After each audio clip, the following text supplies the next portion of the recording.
Be here. It's great to have you in our nation's capital. I always say to everybody, this is a very big group. I can't see any of you because these spotlights are glaring bright. The person who runs these spotlights, Ed, must be a Democrat because I cannot see a single person in that crowd. But I'm told there's about 700 of you out there. And so I say to everybody, whether it's a small school group or 700 great firefighters from all across our country, that this is your nation's capital. This is your capital. Your tax dollars built these beautiful monuments and museums, and I know you got a lot of work to do while you're here in Washington, but I hope each and every one of you gets to enjoy this beautiful city, especially as the weather turns really nice here in Washington, D.C. Now, the one bad thing about the weather is when it starts to get warm, you know, as a politician, we're gearing up for political campaign season. And I'm probably as sick of politics as you all are, so that's the one downside. But I hope you enjoy this beautiful spring weather and enjoy your nation's capital while you're here. We're thrilled to have you. And I just want to say thank you so much to Ed and to the entire team at the International Association of Firefighters. Ed Kelly has been a great advocate for you and for firefighters all across the United States of America. In fact, when we met backstage very briefly, we talked a little bit about some of the great legislative accomplishments of the Trump administration, and we'll talk a bit about that here in a second. But then the second half of the conversation was Ed trying to shake me down even more. He was trying to think, what else can we get out of this administration? And I love that. I love a guy who fights for his people. I love a firefighter who knows he stands for and represents firefighters. And I hope all of you know that we're going to work with you over the next few years to continue to solve the problems that exist for our firefighting community.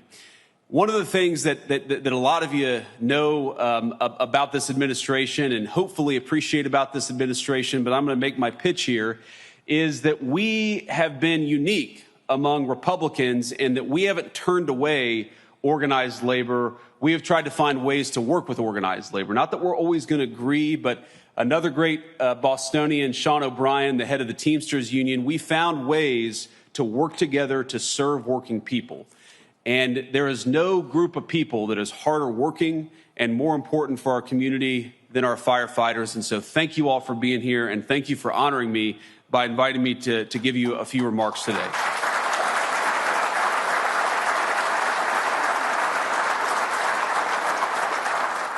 Now, before I get into some of my other remarks, I want to just start on a slightly somber note here, because on a personal level, I was honored to be able to participate in the dignified transfer of 6 American soldiers who were killed overseas in this conflict with Iran.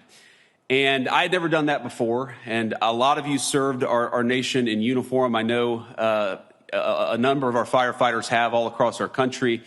And I just want to say that if you are the praying type, and I certainly am, I hope you'll spare a prayer for the 6 souls that we lost, for the 7th soul who will be coming home tonight, and for all of their families. You all know better than almost any category of Americans what it means to put on a uniform and to sacrifice for our country. And so I hope you'll share a moment of prayer for our brothers in arms, for your brothers in arms who keep this country safe in their own way, just as you keep the country safe in your particular way. So, to move on a little bit, let me just say that what we have tried to do in the Trump administration, what we have tried to accomplish is to make your lives easier, knowing, of course, that we're never going to be able to make your lives completely easy. You guys have some of the hardest jobs that exist anywhere in the United States of America, and you represent thousands and thousands of firefighters all across the United States of America who make it possible for our communities to be safe, who make it possible for our communities to run smoothly, who make it possible for a kid to be able to call 911 if they have to and know that a man or a woman who is professional, who is competent, and who is caring is going to show up when we need them. And that's the thing that I admire so much about all of you. You know, every country, every empire, every society in history made it possible for a rich person to get what they needed. But what makes the United States so unique is that whether you're rich or poor, you're black or white, when you need public services, when you need your police officers, when you need your firefighters, when you need those EMT specialists, we make it, and we try hard to make it so that everybody who needs something in that critical moment has access to it. Everybody deserves public safety, not just rich people. Every person deserves to know that if, God forbid, their house catches on fire, there's going to be somebody with water there to put it out, not just the powerful. And what I admire about this spirit of public service that exists in this community is that every single one of you put on a uniform, the people that you serve put on a uniform and make it possible for kids like me, kids who didn't grow up with a silver spoon in their mouth, to have access to that critical public safety and that security in their neighborhoods. Now, a lot of you, I came and spoke in Boston a couple of years ago, and so what I say may come, you may have heard me say it in Boston, but I'm going to repeat it for those of you who didn't hear me say it in Boston, which is that, a couple times I was one of those scared little kids who had to call the firefighters, who had to call the EMTs. My own mother struggled with opioid addiction for a very large chunk of my life. And I remember when she was having a particularly dark moment and she needed some help. I needed some help. Our family needed some help. I picked up the phone, I called 911, and a number of brave, professional, compassionate firefighters from Middletown, Ohio showed up. And they calmed my mom down, and they made it possible for us to go on with the rest of our day. They made a kid who was scared to death feel like he had an ally in this world. I will never forget that. I will never forget also when we had to call 911, it wasn't a firefighter, it was an EMT who came and took my mom to the hospital because she had had a very terrible overdose. And I remember holding her hand, hoping to God that she would be okay, that she would wake up. We know a lot of our people have not woken up when they have those opioid overdoses, but by the grace of God, my mom did wake up. And by the way, she's now been clean and sober for north of 11 years. We celebrated her 10-year sobriety. Thank you.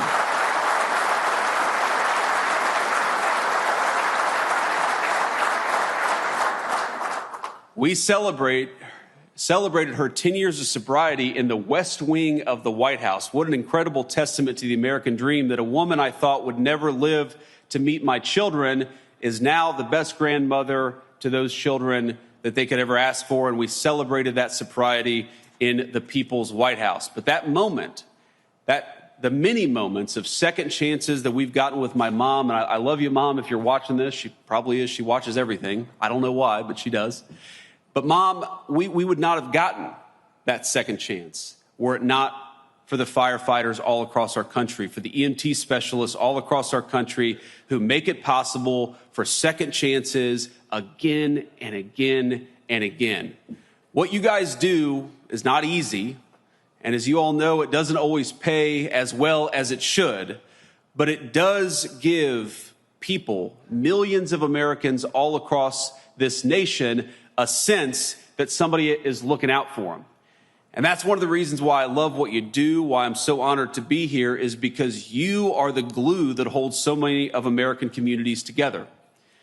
I talked a little bit about the folks that we lost in Iran, and we're so thankful for their service and so hopeful that nobody else comes home having lost their life. But I think there's a brotherhood, a sisterhood between the military, the police officers, and the firefighters, because you are the three categories of people who put on a uniform and put your lives at risk for your communities. You got different jobs.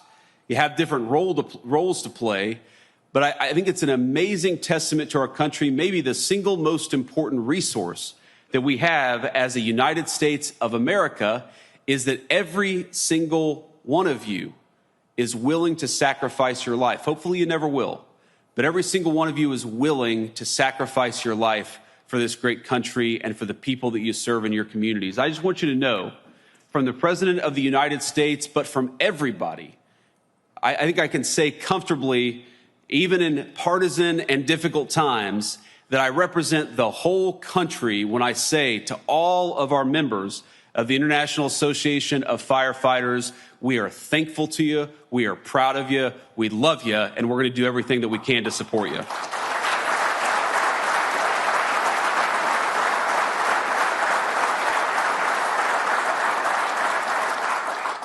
Now, let me talk just a little bit about what it means to really support you, because I think it's important. It's of course important that the Vice President stand up here and say how grateful he is, and I certainly am. I'm grateful to each and every one of you and the people you serve, but it's not just about words, it's about action. And that's one of the things I'm proudest about this administration is that we have actually backed up the pride and the support and the gratitude that we have for all of you with very meaningful action. You heard Ed talk a little bit about the Social Security Fairness Act.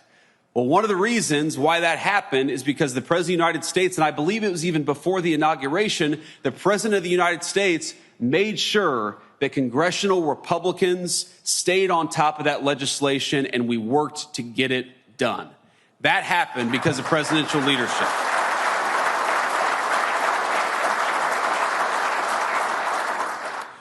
Do you think Joe Biden was making those phone calls, ladies and gentlemen? I just got to say, I don't think so. Sorry, I got a little partisan there. But we owe it to Americans who suffered through exposure to toxic chemicals, especially the first responders who seek to protect others from harm. We owe it to you to actually look after you and to take care of you. In that vein, one of the first pieces of legislation I ever worked on was the Railway Safety Act. And I'll never forget your support in making that act a possibility. We actually got it, by the way, into the most recent transportation package. I'm sure Ed and all of you will use your very able lobbying and persuasion tactics to make sure that that legislation actually becomes law. Because here's the thing. When I met the firefighters who dealt with that terrible train derailment in East Palestine, one of the things that I picked up is, they weren't angry. They weren't mad. That was their job. They went into a very dangerous situation because that was their job and that's what they expect to do. But they were worried about one thing. What might happen with all these toxic chemicals that were in the air? Would they have long-term problems? Would they suffer some consequences? And one of the things that Secretary Kennedy and I worked on is making sure that we are studying the long-term effects of toxic chemical exposure in East Palestine. We appropriated millions of dollars, and trust me, when I was a senator, I worked to get that money from the last administration just to understand the effects of toxic chemical exposure over time. And we didn't have that until this administration came along and Secretary Kennedy made it a priority, because we want you all to know, if God forbid you run into harm's way, what are the consequences going to be to you over the long haul? And importantly, what are the kinds of medical treatments that you're going to need if you're in that situation to make sure that the sacrifice that you make in the line of duty doesn't become more than it has to be? Those are the kinds of tangible steps that we are trying to take. Now, we know that President Kelly and President Trump, we all have our own presidents, my friends. He was a huge proponent, and I'm glad for this, of the Honoring Our Fallen Heroes Act. Now, that was critically important legislation that you all know President Trump signed into law just a few months ago. Now, as Ed can tell you, this law extends legal benefits for firefighters and first responders who pass away from cancers caused by exposure in the line of duty. Now, when one of you becomes ill or, God forbid, loses your life because of cancer that was developed in the line of duty, their families are entitled to federal benefits that they earned. It's a big one.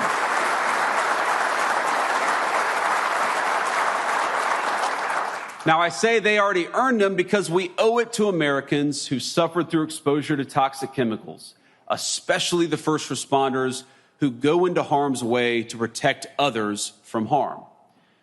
That is what this administration is all about.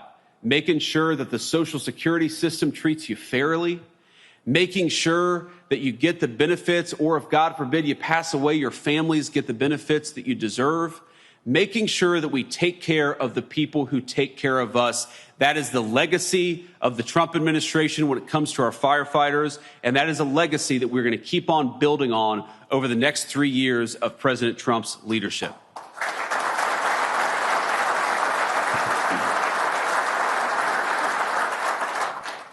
Now, I want to close with a very simple point. This is an administration that is fighting first and foremost for working men and women. I talked about that a little bit at the beginning.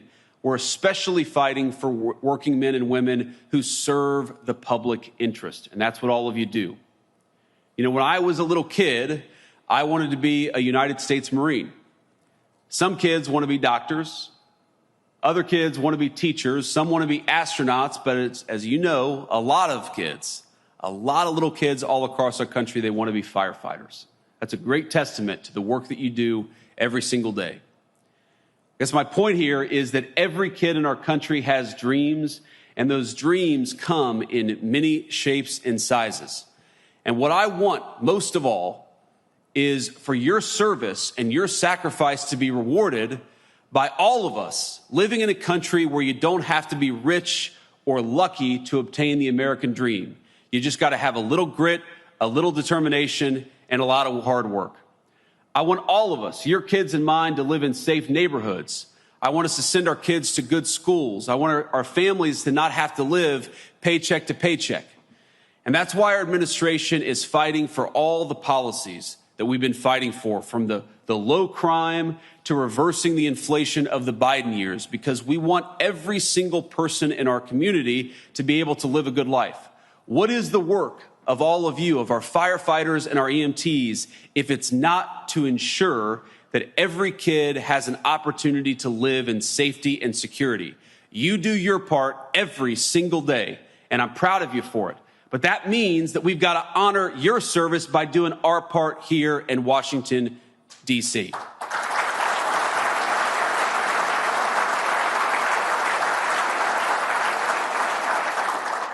So let me just say that all of you deserve to live in this great country, and all of us in this administration are proud to stand shoulder to shoulder with you as we rebuild the United States of America.